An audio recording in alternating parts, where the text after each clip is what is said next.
आज के इस वीडियो में हम लोग एसी मोटर्स के बारे में जानेंगे। एसी मोटर क्या है? वह इलेक्ट्रिक मशीन जो एसी से प्रचालित होकर मैकेनिकल एनर्जी पैदा करता है, एसी मोटर कहलाता है। एसी मोटर और डीसी मोटर में क्या अंतर है? तो डीसी मोटर में स्टार्टर तथा रोटर दोनों को इलेक्ट्रिक सप्लाई दी जाती है, लेकिन एसी मोटर में केवल स्टार्टर को सप्लाई दी जाती है। एसी मोटर को इंडक्शन मोटर कहा जाता है। ऐसा क्यों? क्योंकि इसमें केवल स्टार्टर में इलेक्ट्रिक सप्लाई दी जाती है और रोटर में इंडक्शन अर्थात इलेक्ट्रोमैग्नेटिक इंडक्शन के द्वारा इलेक्ट्रोमोटिव फोर्स पैदा हो जाता है जो अपना स्वयं का इलेक्ट्रिक मैग्नेटिक फील्ड इस्टेब्लिश करता है। एसी मोटर कितने प्रकार के हैं? तो एसी मोटर दो प्रकार के हैं। पहला है सिंक्रोनस मोटर, दूसरा है इंडक्शन मोटर। अब हम लोग सबसे पहले सिंक्रोनस मोटर के बारे में जानेंगे। जो मोटर एसी इनपुट की फ्रीक्वेंसी द्वारा निर्धारित गति पर घूर्णन करती है वह सिंक्रोनस मोटर कहलाती है। टाइप ऑफ सिंक्रोनस मोटर, सामान्य सिंक्रोनस मोटर और ऑटो सिंक्रोनस मोटर। दो तरह के सिंक्रोनस मोटर होते हैं। सिंक्रोनस मोटर की मौलिक आवश्यकताएं क्या है? तो 3 फेज एसी स्टार्टर के लिए, नंबर सेकंड डीसी रोटर के लिए जो शाफ्ट पर लगे डीसी कंपाउंड जनरेटर से प्राप्त की जाती है, और तीसरा मैकेनिकल फोर्स स्टार्टिंग के लिए। सिंक्रोनस मोटर की विशेषता है कि इसकी स्थिर गति ही इसकी विशेषता है, जो थोड़े बहुत लोड चेंज से भी अप्रभावित रहती है।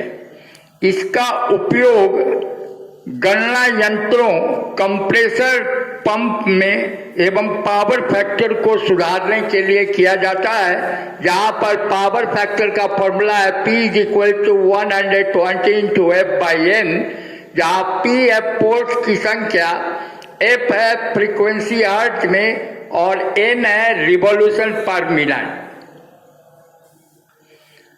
Hunting defect in synchronous motor.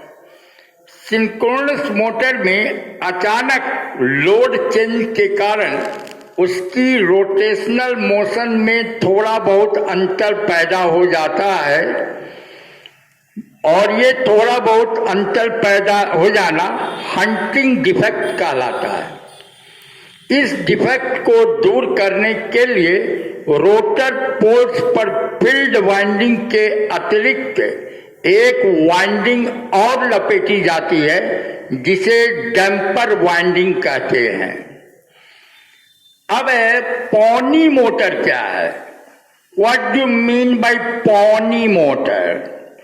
Synchronous motor की स्टार्टिंग के लिए प्रयोग की जाने वाली छोटी एसी मोटर को पॉनी मोटर कहते हैं। इसकी रोटेशनल मोशन सिंक्रोनस मोटर की रोटेशनल मोशन से अधिक होती है। अभी प्रेजेंट में ऑटो सिंक्रोनस मोटर मार्केट में अवेलेबल है। इस प्रकार की मोटर को प्राइम मूवर की आवश्यकता नहीं होती। इसे पहले स्लिप रिंग इंडक्शन मोटर की भांति स्टार्ट किया जाता है और तत्पश्चात चेंज ओवर स्विच के द्वारा एक्साइटर से जोड़कर सिंक्रोनस मोटर बना दिया जाता है। इंडक्शन मोटर दो प्रकार के हैं। पहला है 3 फेज इंडक्शन मोटर, दूसरा है सिंगल फेज इंडक्शन मोटर। अब है 3 फेज इंडक्शन मोटर, यह भी 3 प्रकार का है, squirrel cage motor, slip ring induction motor, commutator motor. तो स्लिप ऑफ इंडक्शन मोटर है slip percentage equal to synchronous motion minus rotor motion by synchronous motion. यहाँ सिंक्रोनस मोशन ns बराबर है F into 120 by P। Calculation of EMF in rotor, तो rotor में E2 by E1 बराबर होता है N2 by N1, इसलिए E2 is equal to होगा E1 N2 बाई N1।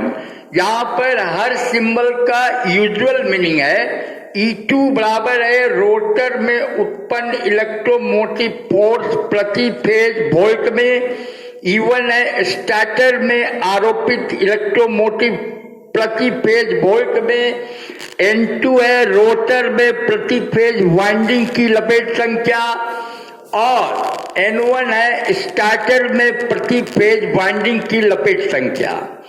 अब है calculation of torque in AC motor, तो टॉर्क का कैलकुलेशन हम लोग इस फॉर्मूला से करते हैं, T बराबर ER into IR into cos phi, जहाँ T है टॉर्क न्यूटन मीटर में, ER rotor electromotive force volt में, IR रोटर करंट एम्पियर में, कॉस फाई है पावर फैक्टर। अब calculation of torque in induction motor, TR बराबर होगा brake horse power into 60 into 735.5 2 pi into NS, जहाँ पर TR rotor torque newton metre में है, BHP mechanical output of motor है, और NS सिंक्रोनस मोशन में synchronous motion of motor revolution पर मिनट में है।